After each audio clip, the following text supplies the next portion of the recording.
mwenzangu Zubeda ambaye yuko katika kaunti ya Nakuru pale mjini Naivasha, ambako kuanzia kesho kutakuwa na mkutano wa baraza la mawaziri ambao utafunguliwa rasmi hapo kesho na Rais Uhuru Kenyatta. Hivi sasa tunawasiliana naye kwa njia moja kwa moja, labda kutuarifu tu na baadhi ya maandalizi ya mkutano huo.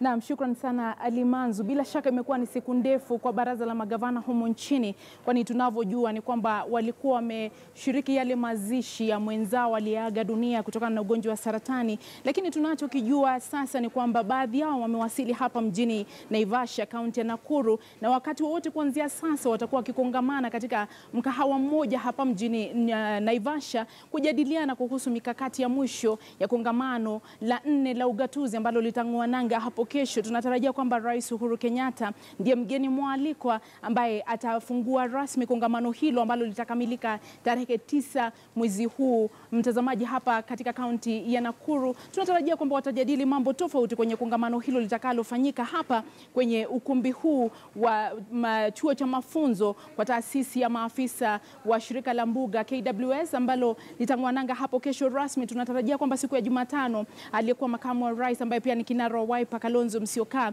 atakuwa akihudhuria mkutano huu na kufungwa kwa kikao hiki. Mtazamaji, tunatarajia kwamba shughuli hiyo itafanyika na itaongozwa na naibu rais William Ruto, na tunatarajia pia kwamba kinara wa NASA Raila Odinga pia atahudhuria shughuli hiyo ya kufunga kikao hiki, na tutakuwa tukikupeperushia matangazo hayo ya moja kwa moja, tukitarajia kwamba kuna maafikiano na mikakati na sera ambazo zitabuniwa kwenye kongamano hili. Kubwa zaidi tukitarajia kwamba kuna yale maafikiano kuhusu mpango wa kuboresha huduma za afya humo nchini, ambapo kumetengwa takriban shilingi dola milioni 200 ambazo zitatumika katika kuboresha huduma za afya humo nchini. Na bila shaka endelea kutegea taarifa hizi, tutakuletea mengi zaidi kuhusu yale ambayo yataafikiwa, mikataba itakayotiwa saini na yote ambayo yatasemwa kwenye kongamano hili ambalo litang'oa nanga mwendo wa saa 2 asubuhi hapo kesho. Kwa hivyo tegea taarifa zetu kwenye KTN.